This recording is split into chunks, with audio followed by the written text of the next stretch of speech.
Good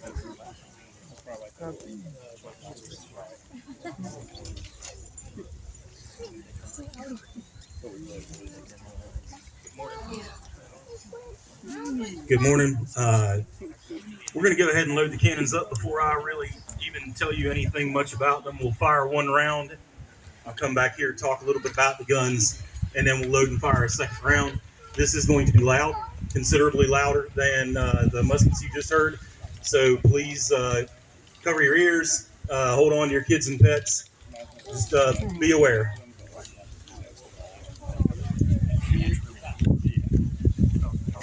Cover your ears. It's gonna be super loud.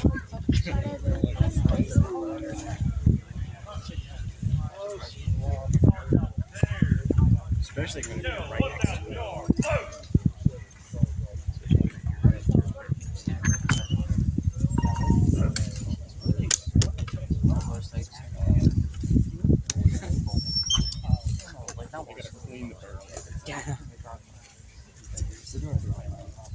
Dad, can you only cover my ears? It's cool when they do drop See them do a drop down. They're cool.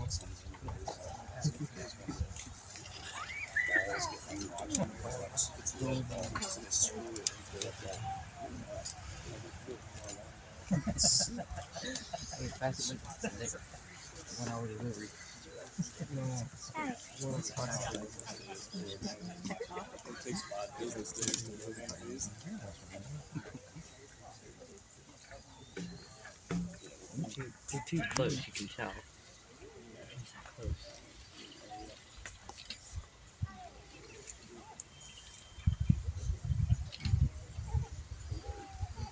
Are we gonna shoot?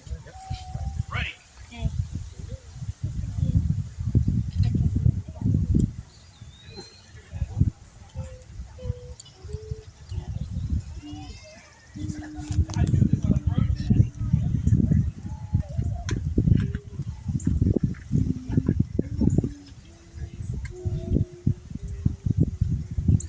All right, folks, get ready.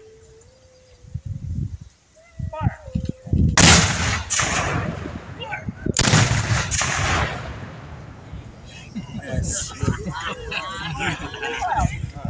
That shockwave. Felt the ground.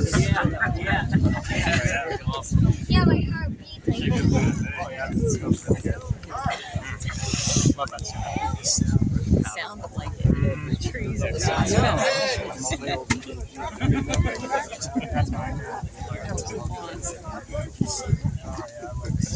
It just hits your heart.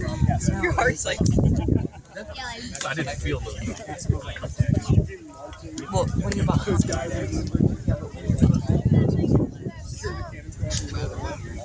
All right, folks. Tell you a little bit about the two guns we have out here today and how they are loaded and fired, and we'll do this as expeditiously as possible. The gun on the right, the bronze gun over here, is a 6-pounder gun. That is a smooth bore cannon that fires round cannonballs as well as anti-personnel rounds such as canister shot. And they have got several examples of their ammunition sitting here on this bench if you care to look at those after the demonstration is over. The gun here on your left is a 3-inch ordnance rifle. The 3-inch ordnance rifle, as you might imagine, is a rifled artillery piece. It does not fire round ordnance like the smooth bore cannon. It fires a shell that's more bullet shaped, looks more conical. It also can fire anti-personnel rounds like canister shot, just like the smooth bore guns can.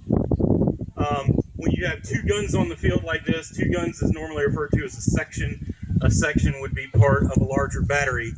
In the Union Army, oftentimes a battery is 6 guns. Can be as little as 4 guns, and most Confederate batteries were 4 guns. So we have a section of artillery here, and we've paired up a smooth bore and a rifle, which was not uncommon. Oftentimes batteries, if they didn't have every single gun in the battery the same, they would pair smooth bores and rifles.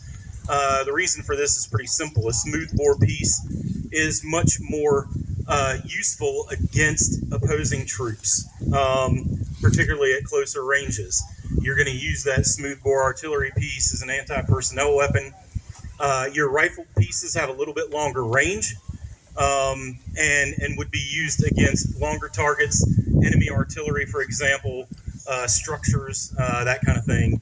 But also certainly could be used as anti-personnel weapons as well. The 3-inch ordnance rifle is the most common piece of artillery found in both armies during the American Civil War. Very, very standard piece of artillery that's found almost everywhere. Extremely accurate piece of artillery. Very, very accurate up to about a mile. So certainly a useful weapon and one of the favorites of both armies. Regardless of the gun, they're kind of loaded the same way. There's not a whole lot of difference in how you load these pieces. You see, you've got your gun crews out here. You've got your men on the gun plus men in the back, and I'll explain how this whole process works. We'll use the 3-inch ordnance rifle crew to demonstrate this. So we start up front with numbers 1 and 2, and the 2 cannoneers on the front of the gun are responsible for cleaning and loading the cannon. So we'll start with number 1, who has the sponge rammer. On one end, you've got a woolen sponge that is kept wet. He's going to sponge that piece out after every shot. That's not necessarily to clean the gun as much as it is to put out the sparks that are left inside of the barrel. When you fire the gun, there's going to be sparks left in there, embers, and you want to put those out because the powder charges for these guns are made from cloth bags, linen bags, or woolen bags. And so you don't want to put another powder charge in there if there's sparks in the barrel, lest you have a premature discharge. And in that case, you're definitely your men up front are going to be injured and possibly others on the gun crew. So it's very important to sponge out the piece, put the sparks out. When the ammunition is inserted into the muzzle of the cannon, he's going to flip that around. He's going to use the rammer end and ram that ammunition down to the breech. These guns, just like the muskets you saw out here before, these are muzzle loading weapons. The ammunition is placed into the muzzle, it is rammed down, and then it is fired back out. So he's got to be the one that rams that ammunition down. He is assisted in all of his duties by number 2. Number 2 has got an implement called the worm. It's like a big iron corkscrew on the end of the staff. And he's going to go in there after the weapon is fired and drag out any pieces of debris that are left in there, such as pieces of the old cartridge bag. You want to get all that stuff out of there before you try to reload it. So he's going to use the worm to get those things out of the gun. In our modern times, we always have to use the worm to search the gun for things that people may have mistakenly put in there, like trash and what have you. It happens. We've pulled all kinds of interesting things out of cannons over the years, including drink cans and tree frogs and all kinds of stuff. So the worm's handy for us these days too. So when the ammunition is brought forward by the man here at the box, and we'll talk about him here in a second, when he brings the ammunition forward, number 2 removes it from the gunner's haversack, inserts it into the muzzle for number 1 to ram down. So you've got number 1 and 2 that are working together to clean and load that gun. Now you'll notice number 3 here on the back. He is the busiest man on the crew. He is engaged in the entire operation. To start with, when the gun is being cleaned and loaded, he is tending vent. You'll see on his thumb, he's got a leather thumb stall. He's going to place his thumb over the vent on the back of the cannon barrel. And what he's doing is choking off the air supply to the barrel by keeping air from, coming in and out through the vent as the sponge is being run in and out.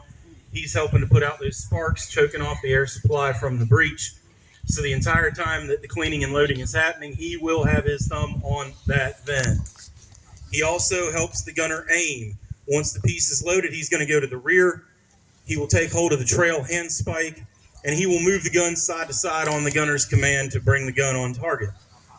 And then finally, he primes the gun to fire. He's got a long brass pick called a vent pick.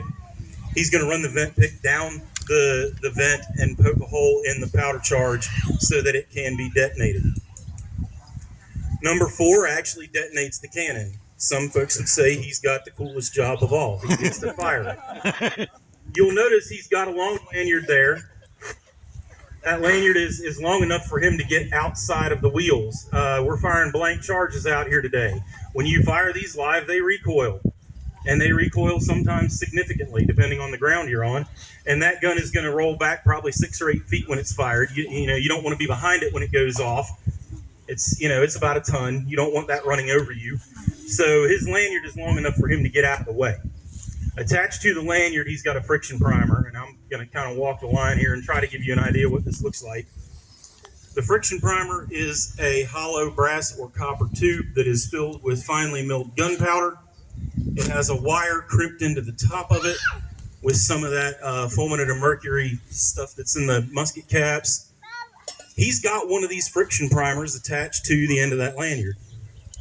So when the command is given to fire, he is going to pull the lanyard, which is going to rip the ring and the cord out of the wire out of the primer, which sparks the primer. It fires down in through the vent into the powder charge and detonates the powder charge. So, pretty simple.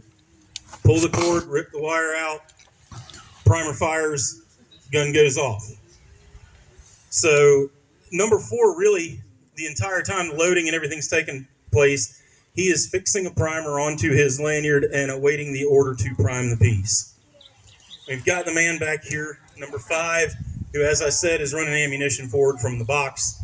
He's got his gunner's haversack on his side. He is going to get whatever ammunition the gunner calls for.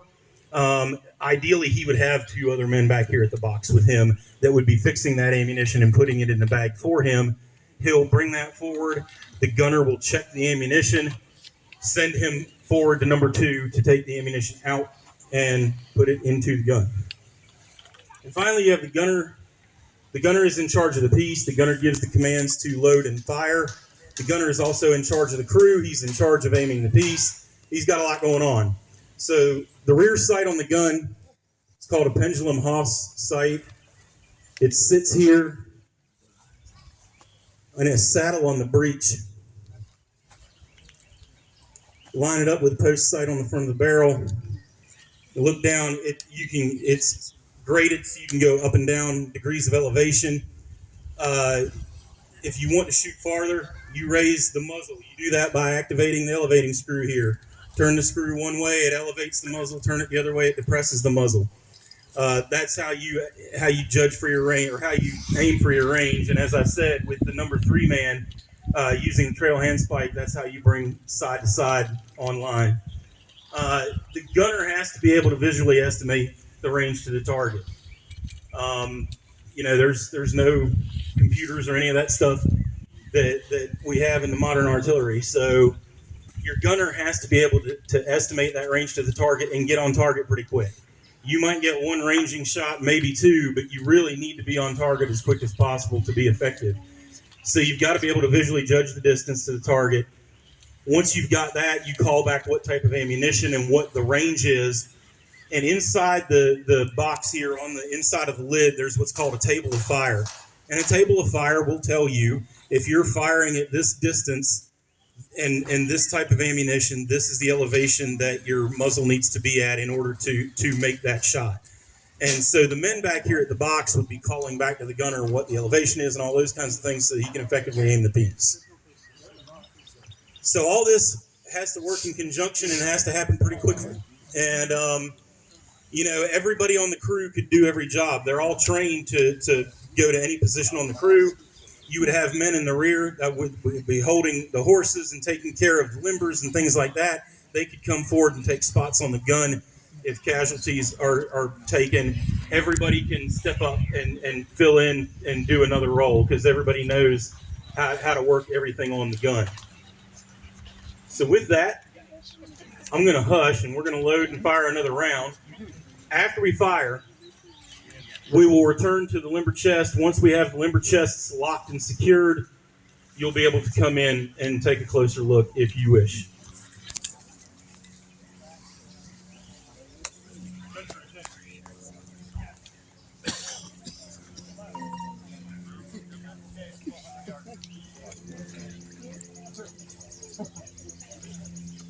Shell 800 yards, load.